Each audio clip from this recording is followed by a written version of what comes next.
Hai semuanya, gimana kabar kalian? Semoga selalu dalam keadaan baik. Jadi welcome back di Andi Kriston Channel dan ini adalah segmen Analisa Pagi, segmen di mana kita akan mengulas kembali untuk update news dan juga pergerakan dari market, khususnya market dari Bitcoin. Hari ini kita berada di tanggal 23 Juni 2025. Teman-teman, kondisi dari market Bitcoin sempat drop ya sampai 98.200-an. Pergerakan Bitcoin overall disertai dengan volume transaksi yang lumayan meningkat, volume liquidity yang juga cukup banyak, dan juga secara movement ini bisa dibilang masih dalam kondisi tekanan jual. Dan jika kita perhatikan dari kondisi pasar rata-rata merah. Ya, altcoin hanya beberapa saja yang bisa melawan arus, tapi overall secara keseluruhan rata-rata pada merah. Teman-teman, kondisi penurunan dari Bitcoin sendiri itu dipengaruhi dengan beberapa berita tentang geopolitik, di mana Amerika Serikat kemarin itu jam jam berapa gitu, jam 8 pagi kayaknya ya, itu udah mulai muncul berita terkait dengan serangan yang dilakukan oleh Amerika Serikat ke beberapa pangkalan dari lokasi nuklir milik Iran, yaitu di Fordow, kemudian Natanz, dan juga Isfahan. Dan itu membuat pergerakan market lumayan crash. Bitcoin yang sebelumnya anteng diperdagangkan di kisaran area di atas 100.000, lalu perlahan drop turun di bawahnya, dan tentu saja ini membuat sebuah pukulan telak kepada pasar kripto, termasuk Bitcoin juga di dalamnya, dan ya terjadi kepanikan yang luar biasa. Kemarin itu kalau kita perhatikan dari data CoinGlass, di mana 1,1 miliar US dollar kena likuidasi. Ini didominasi oleh posisi long yang mana 961 juta US dollar terlikuidasi. Sementara posisi shortnya adalah di 135 juta. Jadi kemarin panen raya tuh, yang pasang short position dan yang pasang long semuanya disikat habis dengan total liquidity yang sangat masif. Untuk posisi sekarang kalau kita perhatikan ya bisa dibilang tingkat liquidity-nya cukup tinggi. Artinya teman-teman kalau trade dan masuk di harga-harga saat ini mungkin akan menemui ketidakpastian dari pasar. Belum tentu teman-teman bisa cuan mengambil kesempatan pada momentum kali ini. Jadi sekiranya leverage dikurangi ya, agar teman-teman juga nggak gampang terlikuidasi dari pasar buat yang trade di futures. Kalau kita melihat dari liquidity heat map, kemarin kita sudah sempat sedikit spill, ada beberapa level yang memang berpotensi menjadi level liquid, ya kan? Itu salah satunya adalah di 98.400. Kemarin sudah kejemput semua, teman-teman. Jadi semua yang pasang order di sana langsung dijemput sama market. Dan untuk saat ini sih level yang kuat menjadi liquidity di bawah itu tinggal di area 97.400, dan itu pun nggak sekuat di 98.400. Jadi bisa dibilang kalaupun pergerakan Bitcoin jangka pendek bakalan turun, nampaknya liquidity yang diambil itu nggak akan terlalu banyak juga gitu. Potensinya gimana? Nanti kita akan coba untuk bahas. Teman-teman, aku mau review sedikit juga kondisi dari berita ya, terutama dari kalender ekonomi. Artinya potensi berita ke depannya kita akan dapat news apa aja. Jadi sebenarnya untuk perdagangan minggu ini itu bakalan sangat panas. Jerome Powell akan mulai speech itu di kisaran hari Rabu ya. Hari Rabu menjelang rilis data PCE itu akan mulai ada pidato-pidato yang sangat penting, dan otomatis ini bisa berdampak lumayan kuat ya untuk pasar. Jerome Powell itu akan mulai speech di hari Rabu dan juga hari Kamis, teman-teman. Jadi hari Rabu jam 9 malam, kemudian hari Kamisnya itu mana nih? Jerome Powell. Ya itulah, minggu depan itu banyak sekali data. Jadi kalau dari saya pribadi ya lebih kayak mewanti-wanti teman-teman untuk jangan terlalu overtrade, ya waspada, karena data-data seperti ini bisa sangat-sangat berdampak terhadap kondisi dari market gitu. Belum lagi kita menemukan data PCE inflation yang bakalan rilis. Jadi intinya minggu minggu ini itu akan menjadi minggu-minggu yang sangat-sangat menentukan kemana arah pergerakan dari pasar. Kalau untuk hari Senin ini sih, data-data seperti manufacturing, composite PMI, kemudian Eurozone Services PMI akan rilis jam 3 sore nanti. Dari Amerika Serikat akan ada data manufacturing PMI, Axis New Home Sales, kemudian Global Services PMI. Datanya bakalan rilis jam 8.45. Jadi beberapa data-data tersebut berpotensi untuk mempengaruhi kondisi dari market. Tetap berhati-hati bagi teman-teman. Kalau dari berita sih itu tadi ya, kita sudah sempat bahas tentang sentimen perang, kemudian juga dari kondisi dompet elit versus dompet biasa pada Bitcoin. Dilihat dompet yang memiliki Bitcoin di atas 10 itu dalam 10 hari terakhir mulai terjadi kestabilan. Namun, dompet yang memiliki jumlah Bitcoin lebih kecil daripada 10 itu terus mengalami peningkatan. Artinya ada sebuah akumulasi yang sudah mulai dilakukan oleh dompet-dompet kecil, teman-teman. Yang berarti ini bisa menjadi sebuah indikasi bahwa retail sudah tidak sepanik itu menyikapi kondisi dari market. Ini merupakan data yang menurut saya cukup bagus. Semoga aja setelah ini marketnya bisa rebound pelan-pelan. Oke, kemudian berita terbaru dari perang yaitu Iran akan tempuh jalur hukum usai perang ya, usai beberapa lokasi penyimpanan nuklir mereka diserang oleh Amerika Serikat. Jadi kita akan tunggu perangnya mereda, kemungkinan Iran akan mengajukan ini ke pengadilan dunia. Terus dari berita terbaru juga Iran punya rencana untuk menutup jalur perdagangan, jalur distribusi minyak ya, itu di Selat Hormuz. Nah, ini merupakan selat yang sangat penting ya, ini Selat Hormuz. Ini di sini wilayah dari Uni Emirat Arab, kemudian Arab Saudi, Bahrain, terus Kuwait, Irak, Iran. Nah, kalau Selat Hormuz ini sampai diblokade oleh Iran ya atau ditutup, entah itu oleh siapa, teman-teman, itu akan menghambat distribusi minyak dari Irak, Kuwait, Bahrain, termasuk juga mungkin Arab, kemudian Uni Emirat Arab, terus Oman, ini akan terhambat, teman-teman. Jadi jalur distribusi di sini bakalan di stop dan otomatis ini berdampak kepada kelangkaan dari minyak di seluruh dunia sehingga menyebabkan potensi kenaikan dari harga minyak.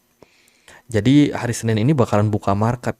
Siap-siap tuh harga oil bisa jadi melonjak karena impact dari perang gitu. Jadi pada intinya sebuah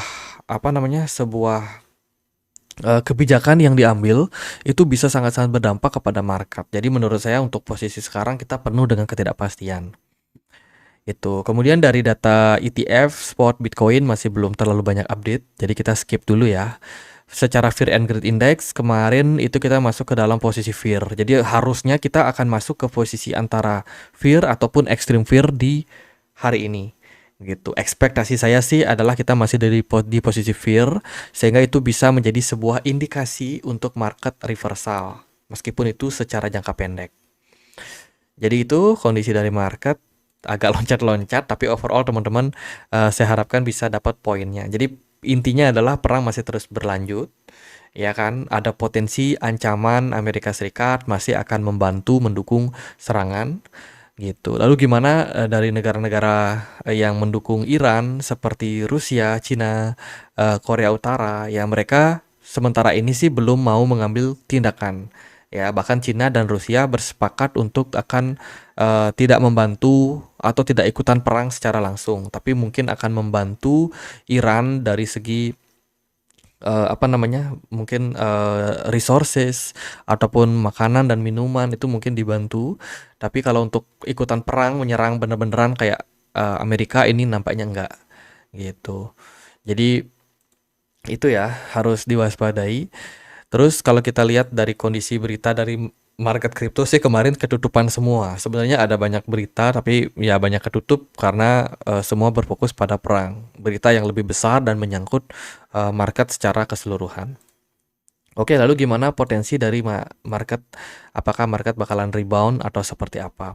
Teman-teman, untuk melihat detailnya, sebenarnya kita perlu melihat dari scoop yang lebih besar. Kita akan pakai weekly time frame terlebih dahulu, karena of course kita juga bakalan dapat untuk closing weekly ya untuk perdagangan hari ini.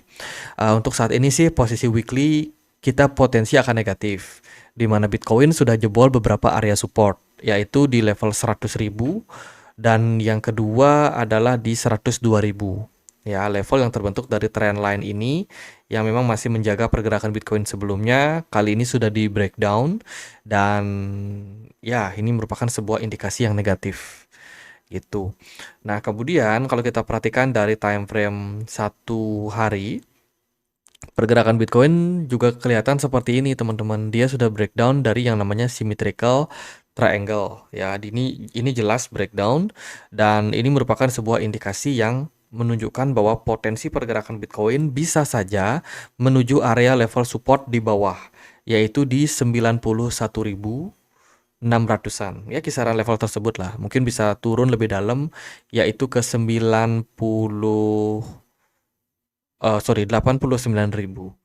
Itu adalah area-area level support yang berpotensi bakalan dituju Bitcoin seandainya tekanan jual lebih besar, lebih masif untuk sementara ini. Gitu. Satu outlook lagi, kita coba melihat dari sisi yang lain. Pergerakan Bitcoin, mana chartnya? Nah ini, kita melihat pergerakan Bitcoin ini juga masih bisa dibilang bergerak dalam sebuah descending channel. Ya, dan saat ini pergerakan Bitcoin tengah berada di area support. Seandainya kalau pattern ini yang terbentuk pada Bitcoin, maka ada potensi pergerakan Bitcoin bisa rebound setidaknya ke 101.400.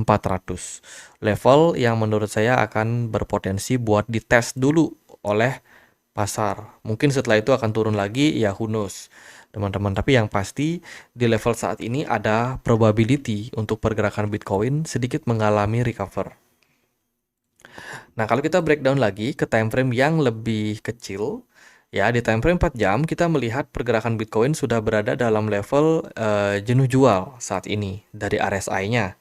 Volume perdagangan meningkat, kemudian bisa dibilang ada sedikit potensial pola reversal yang terbentuk dari candlestick-nya. Cuma kita belum dapat closing di 4 hour time frame, teman-teman. Jadi masih kita perlu untuk menantikan. Sementara kalau kita lihat dari time frame 1 jam, saat ini kita masih berada dalam posisi oversold ya. Jadi harusnya akan ada rebound dulu jangka pendek atau kenaikan jangka pendek. Kalau dari time frame 15 menit, justru pola reversalnya lebih kelihatan, teman-teman. Di sini ada apa namanya? Ada pattern bullish divergence probably. Ya kan, ini ada semacam indikasi kenaikan-kenaikan kecil yang akan berpotensi terjadi pada Bitcoin jangka pendek. Jadi harapannya di hari Senin ini setelah penurunan yang terjadi di weekend, Sabtu dan Minggu ya dihajar habis-habisan oleh market bisa sedikit rebound. Target saya sih ke 101.000 aja udah lumayan bagus gitu. Itu sih dari kondisi market.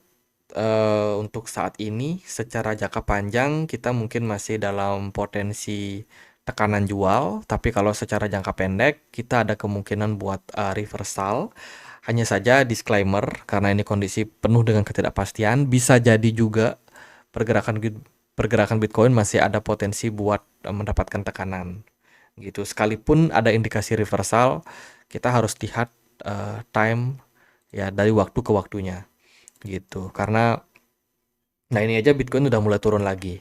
Jadi berarti buyer belum cukup kuat untuk membuat harganya kembali bullish gitu. Jadi itu adalah kondisi market. Teman-teman yang mungkin lagi panik ya kan, lagi cemas, depresi mungkin rehat dulu, istirahat dulu ya, jangan terlalu banyak lihat chart, jangan terlalu banyak lihat berita karena itu akan sangat-sangat mempengaruhi kondisi dari kalian gitu, kondisi psikologi kalian. Apakah Bitcoin bakalan turun dalam? Ya bisa saja, tapi kalau kita melihat setiap penurunan itu biasanya akan ada titik rebound sesaat gitu. Jadi kesempatan tuh nanti kalau marketnya udah pelan-pelan rebound, teman-teman udah bisa mungkin ada yang planning buat exit ataupun ada yang planning untuk setup posisi itu ya itu bebas-bebas aja gitu. Tapi yang pasti untuk posisi sekarang kita masih mendapatkan berita-berita negatif penuh dengan ketidakpastian pasar dan juga dari beberapa technical analysis kita melihat ada potensi pergerakan Bitcoin yang masih bisa turun. Jadi mungkin ya itu kesempatan sebenarnya buat teman-teman yang pengen long term invest ya kan, hari ini udah mulai ada diskon, mungkin kedepannya masih akan ada diskon, kumpulin dana, nabung yang banyak dulu, nanti kalau udah ada harga yang sangat-sangat bagus teman-teman dedicate untuk beli ya itu kesempatan kalian. Gitu aja paling buat update kali ini, semoga videonya bisa bermanfaat. Saya sendiri nggak terlalu update berita-berita perang saat ini karena dikhawatirkan bisa menyebabkan kepanikan, menyebabkan kondisi ketidakstabilan emosi. Ya jadi sementara ini grup apalagi weekend kemarin saya nggak terlalu banyak update ya. Jadi saya biarin aja teman-teman yang sharing di komunitas Telegram kita. Bagi teman-teman yang belum punya komunitas Telegram bisa join langsung ya. Linknya aku sediakan di kolom deskripsi. Gitu aja buat update kali ini, semoga bisa bermanfaat. Akhir kata saya Andre, makasih.